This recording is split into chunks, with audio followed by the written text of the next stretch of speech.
আজ বাসার সবাইকে মুরগির মাংস দিয়ে বড় আখাড়ি বিরিয়ানি রান্না করে খাওয়ালাম। হ্যালো এভরিওয়ান, আসসালামু আলাইকুম। সবাই কেমন আছেন? আশা করছি সবাই ভালো আছেন। তো আজকে বায়না ধরেছে সবাই যে আমার হাতের মুরগির মাংস দিয়ে বিরিয়ানি রান্না খাবে। তো এই তো আসলে বাজার সদাই কিছুই ছিল না বাসায়।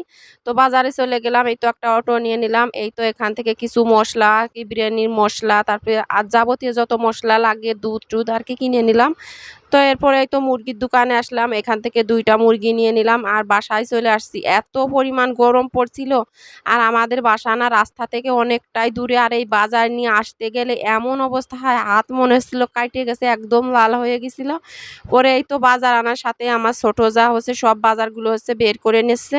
তো মুরগির মাংস দিয়ে আজকে বিরিয়ানি রান্না করা হবে। তো মুরগির ওগুলো ওইটি কেটে নিচ্ছিল, আর এদিকে ও কিন্তু সব আমি বাজারে গেছি আর বাকি মশলা কেটে বেটে রাখিছে আর কি।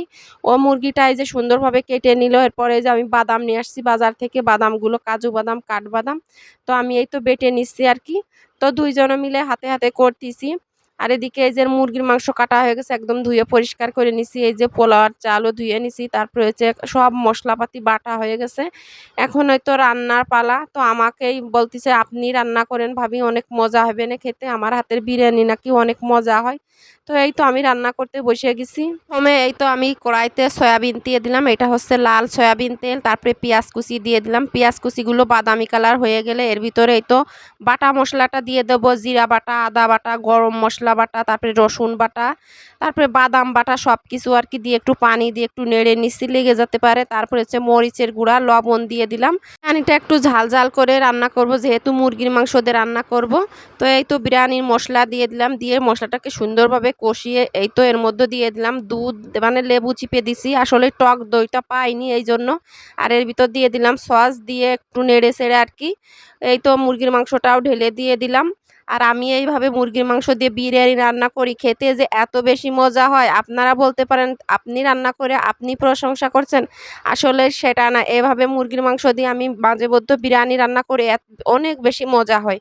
তো এই তো আমি হাঁড়িতে আবার মানে মুরগির মাংসটা নামিয়ে পানি গরম করতে দিয়ে দিলাম, আর বিরিয়ানিতে গরম পানি দিলে কিন্তু বেশি ভালো হয়। আর এখন এই তো তেল দিয়ে দিলাম হাঁড়িতে, এখন চাউলগুলো দিয়ে সুন্দরভাবে খুন্তি দিয়ে আর কি চাউলগুলো একদম ভাজা ভাজা করে নেব। যখন একদম ভালো মতো ভাজা হয়ে যাবে তখন এই তো গুলিয়ে রাখা দুধ দিয়ে দিব, দিয়ে তারপর একটু নেড়ে চেড়ে এই তো সে রান্না করা মুরগির মাংস এর ভিতর ঢেলে দেব। মুরগির মাংসটা চাউলের সাথে ভালো মতো মিশিয়ে নেব, যাতে একটু না মানে সাদা থাকে, একদম ভালো মতো মিশিয়ে তারপরে এর ভিতর সেই গরম পানিটা দিয়ে দিব। তো দিয়ে আর বাকি মশলাটা আমার বেঁচে ছিল সেই মশলাটাও দিয়ে দিলাম। এখন আরেকটু নেড়ে তারপরে সুন্দরভাবে ওই তো কয়টা কাঁচা মরিচ আর হচ্ছে আলু বকরা দিয়ে দিলাম। তো দিয়ে সুন্দরভাবে আরেকটু নেড়ে আর কি ঢাকনা দিয়ে রান্না করে নেব। তো এই তো আর কিছুক্ষণ পর আবার ঢাকনাটা তুলে দেখি বলক চলে এসেছে, আর একটু সুন্দরভাবে নেড়ে দিচ্ছি যাতে হচ্ছে তোলে লেগে না যায় আর কি। তো এই তো আমার বিরিয়ানি রান্নাটা হয়ে গেছে, দেখেন কি সুন্দর হয়েছে। তো এই তো নামানোর সাথেই তো আমাদের পিচ্চি বাচ্চাগুলো খাওয়া শুরু করে দিয়েছে। মাশাআল্লাহ, দেখেন কি সুন্দর কালার হয়েছে বিরিয়ানির। তো আমি তো এই তো দুপুরের গোসল টোসল করে বিসমিল্লাহ বলে খেয়ে নিচ্ছিলাম, খেতে কিন্তু অনেক বেশি মজা হয়েছিল। আমি রান্না করেছি বলে আপনারা বলতে পারেন যে আপনি রান্না করে আপনি বলতেছেন, আসলে অনেক বেশি মজা হয়েছিল। এর ভিতর লেবু চিপে নিলাম, তারপরে শসা ছিল।